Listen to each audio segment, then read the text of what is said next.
India में automotive sector पिछले एक साल में पूरे ही मार्केट को लीड किया है। इसी सेक्टर का एक मेजर प्लेयर है Hyundai मोटर्स, जिसके पास पैसेंजर व्हीकल सेगमेंट में 14% मार्केट शेयर है, जो मारुति के बाद इसे सेकेंड लार्जेस्ट प्लेयर बना देता है। इस कंपनी के एक्सपोर्ट्स भी काफी सिग्निफिकेंट है एंड नो डाउट इस कंपनी का फ्यूचर ब्राइट है।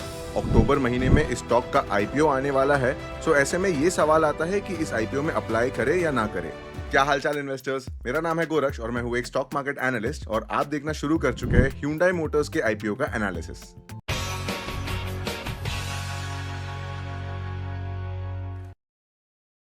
जैसा आप इंट्रो में देख चुके हैं, Hyundai मोटर्स इंडिया का second largest passenger vehicle company है विद 14% मार्केट शेयर। इसका मतलब हर 100 में से 14 व्हीकल्स जो है, कार्स जो है, वो Hyundai मोटर्स की सेल होती है। इसमें वेन्यू, i20 जैसे मॉडल शामिल है। इस कंपनी का मेजर कंपटीशन मारुति से एंड टाटा मोटर्स से है। जहां मारुति का car sales revenue 1.45 lakh crore का है, वहीं Hyundai मोटर्स का सालाना कार सेल्स का रेवेन्यू 60,000 करोड़ का है और टाटा मोटर्स का पैसेंजर व्हीकल सेगमेंट में 52,000 करोड़ का एनुअल रेवेन्यू है। Hyundai मोटर्स का तमिलनाडु में 2 मैन्युफैक्चरिंग फैसिलिटीज है जो 80 प्लस कंट्रीज में एक्सपोर्ट भी करते हैं। ये कंपनी प्रॉफिटेबल है, एथिकल है और कस्टमर सर्विस पे भी इसका काफी अच्छा फीडबैक रहा है। बाय द वे, अगर आपके पास Hyundai का कोई व्हीकल है तो मुझे कमेंट सेक्शन में जरूर बताओ कि आपका एक्सपीरियंस कैसा रहा है। अब चलिए इसके आईपीओ डिटेल्स देख लेते हैं। इस आईपीओ में कंपनी अपने 17.5% स्टेक को सेल कर रही है via OFS, that is offer for sale. माने कंपनी जो फंड्स यहाँ पे रेस कर रही है वो सीधा सीधा प्रमोटर्स के पॉकेट में जाएगा, ना कि कंपनी के डेवलपमेंट पे। ये एक 25,000 करोड़ का आईपीओ है जिसका प्राइस बैंड 1865 से 1960 का होगा, जो कि इसे इंडिया का लार्जेस्ट आईपीओ बना देगा। Most likely this IPO will open on 14th October for institutional investors and 15 से 17 के बीच में retail investors इसको अप्लाई कर पाएंगे। The listing date is tentative 22nd of October।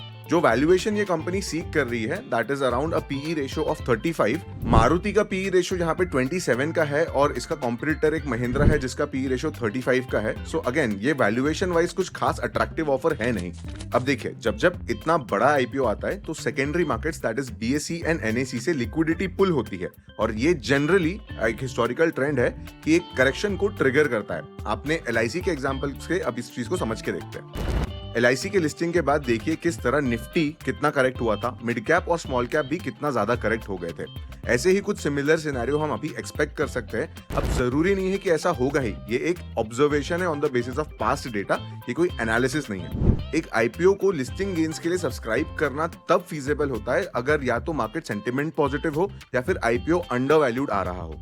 अब ये IPO as we have already seen under valued तो आ नहीं रहा है। सेकेंडली, अभी current market scenario clearly bullish तो बिल्कुल नहीं है। इजराइल और ईरान के वॉर के चलते crude oil prices shoot up कर चुके हैं, which is not a good sign for automotive sector anyways. By the time ये आईपीओ लिस्ट होता है, अगर वॉर लाइक सिनेरियो कांस्टेंट रहे या फिर एस्केलेट कर जाए तो ये आईपीओ के फ्लॉप होने के चांसेस फिर इंक्रीज हो जाते हैं। और ऑफ कोर्स अगर ये वॉर लाइक सिचुएशन सेटल हो जाए तो फिर ये आईपीओ एक नॉर्मल परफॉर्मेंस जरूर देगा। So just on the basis of these 2 factors and again because it is such a big IPO, I won't apply. इस आईपीओ में कोई शेयर होल्डर कैटेगरी जैसा फेनोमेनन भी नहीं है, तो इसलिए मैं इसमें और भी गैम्बलिंग करने में इंटरेस्टेड बिल्कुल नहीं हूं। वैसे भी मैनेजमेंट यहाँ पे अपनी ही ओनरशिप को डाइल्यूट करने की बात कर रही है, राइट? सो प्रमोटर्स अपने स्टेक्स को बेच करके प्रॉफिट रियलाइज करने की कोशिश कर रहे हैं। So this is anyways not a motivational factor for me to consider this. In current market scenario मेरा तो एक ही अप्रोच है कि अंडर वैल्यूड स्टॉक्स को बेहतर दाम पे खरीदने की कोशिश करनी है। आने वाली वीडियो में मैं ऐसे ही एक अंडर वैल्यूड स्टॉक का एनालिसिस करने वाला हूं, सो डू सब्सक्राइब। एंड अगर आपको ये आईपीओ एनालिसिस अच्छा लगा है तो do give it a thumbs up and I will see you in the next one.